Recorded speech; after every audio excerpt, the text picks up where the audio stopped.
So this is the patient, an SPJ62 bass, and I've only had it about a year, and I bought it on eBay for 130 Australian dollars. I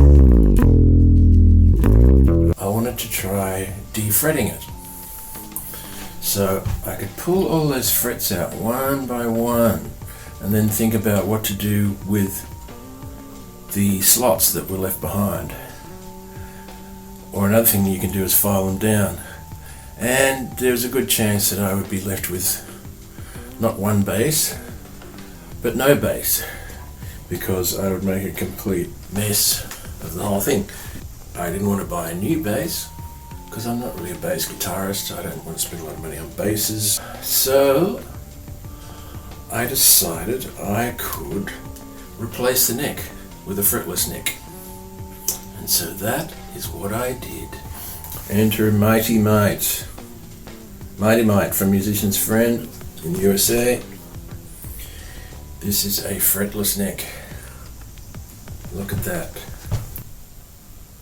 It's like the surface of a piano. It's ebonite, whatever the hell ebonite is. I assume it's some synthetic analog of ebony, and it's a shiny, beautiful black thing.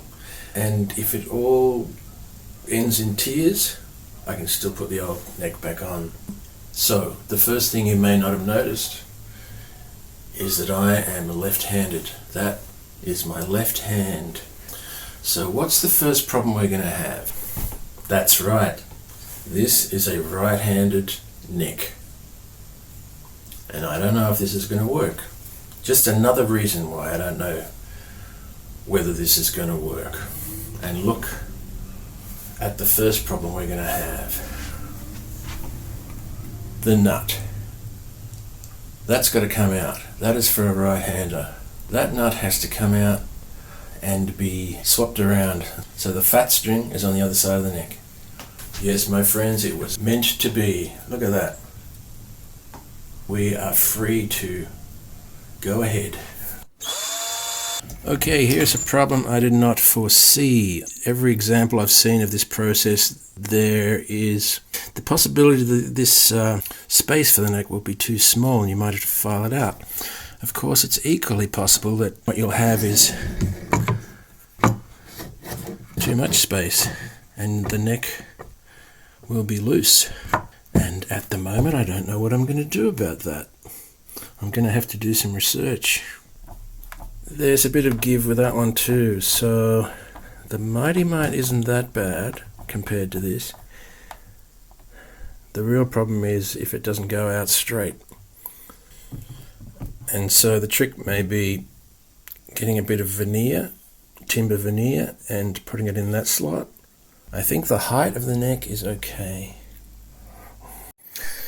Okay, so the advice I'm getting is that these side gaps don't matter too much. It's this area here where you want the good contact for the sound to resonate, the vibrations to get through between the neck and the body. For now, I'm just putting some cardboard in there to wedge it in straight.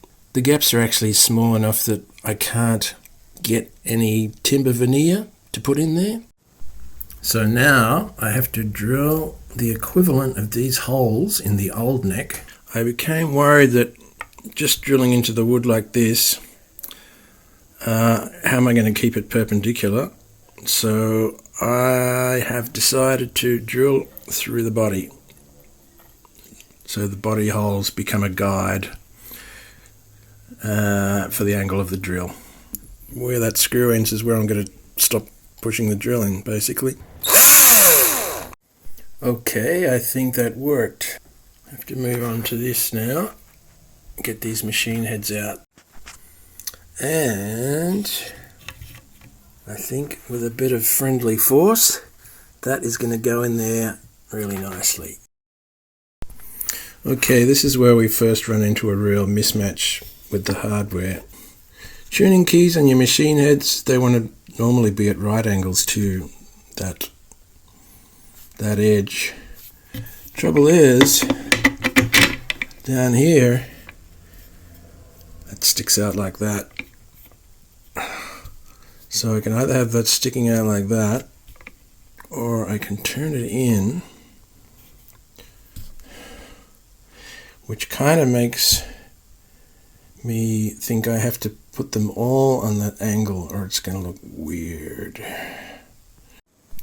Okay, so this is now turning into quite the hero's journey, and we have reached a point where it's possible that all is lost, because we have ripped out one of the neck screws. That is what's happened.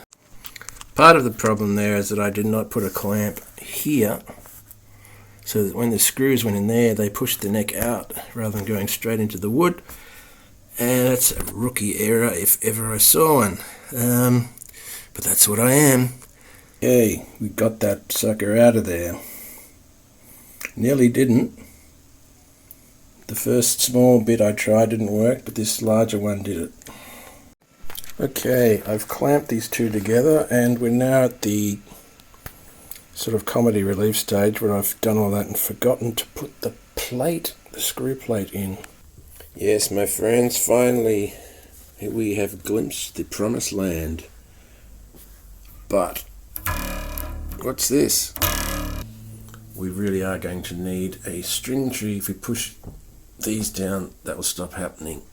And there it is, strung with a string tree. A simple coup de grace. And I have won. I now have a fretless bass.